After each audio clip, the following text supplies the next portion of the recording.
যৌতুকটা এত এত অবস্থা খারাপ, একজন বাবা তার কন্যাকে ছোটবেলা থেকে লালন পালন করে সে আদরের মেয়েটাকে যখন বিয়ে দিবে, দেখা যাচ্ছে আপনার কাছে আমার কাছে আসতে 500 টাকা, 1000 টাকা, 2000 টাকা মেয়ের বিয়ের সাহায্যের জন্য।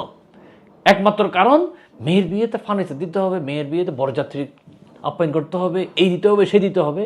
এই যৌতুক প্রথাটাকে সম্পূর্ণরূপে অঙ্কুরে বিনাশ করার জন্য এবং ইসলামের যেই বিয়ে সুন্নাহ অনুযায়ী বিয়ে, অর্থাৎ মোহরানাটা সহজলভ্য করে সেটা আদায় করে দেওয়ার জন্য এই বিষয়টা উৎসাহিত করেই আল্লাহ সামরিক ফাউন্ডেশনের এই কার্যক্রম বিয়ে আপনার খরচ আমাদের।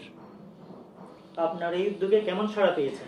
আলহামদুলিল্লাহ, আমরা আল্লাহর কাছে শুকরিয়া আদায় করি। গত 2021 সালের 16 ডিসেম্বর বিজয় দিবস উপলক্ষে আমরা আয়োজন করেছিলাম, নাম দিয়েছিলাম শুভ বিজয়ের শুভ বিবাহ। সেবার কয়েকটা বরকনে পেতে আমাদেরকে বেশ অনেক কষ্ট পেতে হয়েছে, কিন্তু আল্লাহর কি রহমত, এই 2025 সালের শুরুতে দেশব্যাপী আপনারা মিডিয়ার যেভাবে এগিয়ে এসেছেন, সকলের সহযোগিতা যেভাবে সাড়া পড়েছে, 595টা আবেদন, অর্থাৎ 595টা নবদম্পতি আমাদের এখানে আবেদন করেছে। তারা কমিটমেন্ট করেছে তারা যৌতুক নিবে না, তারা কমিটমেন্ট করেছে তারা মোহরানা আদায় করে দেবে। এক অভূতপূর্ব সাড়া। শুধু বাংলাদেশের বিভিন্ন জেলাতে সীমাবদ্ধ নয়, পার্শ্ববর্তী রাষ্ট্র ইন্ডিয়া থেকে এসেছে 3টা, ইউএই থেকে আসছে, সৌদি আরব থেকে আসছে, ইংল্যান্ড থেকে পর্যন্ত আমরা আবেদন পেয়েছি এই মহতি কার্যক্রমে অংশগ্রহণ করার জন্য। 18 সালের 18ই জানুয়ারি জয়েন্ট স্টক থেকে নিবন্ধিত হয়ে 2019 এনজিওতে নিবন্ধিত হয়। এরপর থেকে বাংলাদেশে অনেকগুলো নিউ ইনোভেশন আমরা করেছি। আপনারা জানেন বাংলাদেশের প্রথম বাসমান মসজিদ সাতক্ষীরার প্রতাপনগরে আমরা করেছিলাম। বাংলাদেশের প্রথম বাসমান পানি বিশুদ্ধকরণ প্রকল্প যেটা 2022-এর বন্যায়, সিলেটের বন্যায় স্টার্ট করেছে অদ্যবেদী। প্রতিদিন 5টা গ্রামে ঘুরে ঘুরে পানি দিচ্ছে, 3000 মানুষ উপকৃত হচ্ছে। নদীর পানিকে ইনস্ট্যান্ট পিউরিফাই করে আবার মানুষের হাওড় এলাকার গ্রামে গ্রামে পৌঁছে দেওয়া আছে। বর্তমানে সিলেটের গোয়েনঘাটে প্রকল্পটা রয়েছে। একই সাথে চট্টগ্রাম শহরে মেহমানখানা চলতেছে 2020 সালের সেই করোনাকালীন সময় থেকে।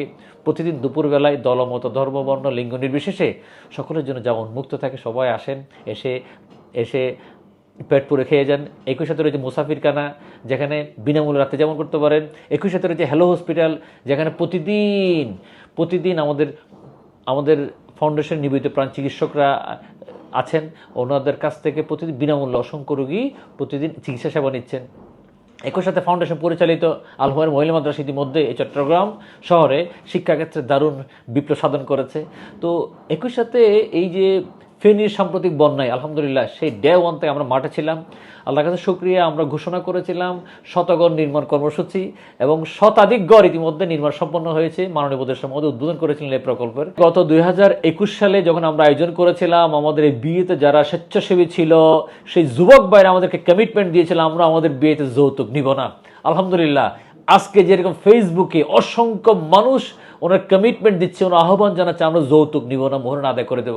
এই দুটো লাইন বাংলাদেশের রন্ধ্রে রন্ধ্রে, প্রত্যন্ত জেলায়, প্রত্যন্ত বিভাগ, সকল জায়গায় আমরা সবাই মিলে ছড়িয়ে দিই। আমরা এক বাক্যে আওয়াজ তুলি, যৌতুককে না বলি না, আমরা বলছি যৌতুককে ঘৃণা করি এবং সহজলভ্য মোহরানা আদায় করি। সবাই আমাদের সাথে থাকবেন এই আন্দোলনে। আপনিও কিন্তু একজন অংশীদার। আপনি আমি মিলে বাংলাদেশ থেকে যৌতুকের এই কুপ্রথা আমরা সম্পূর্ণ দূরীভূত করবো ইনশাআল্লাহ।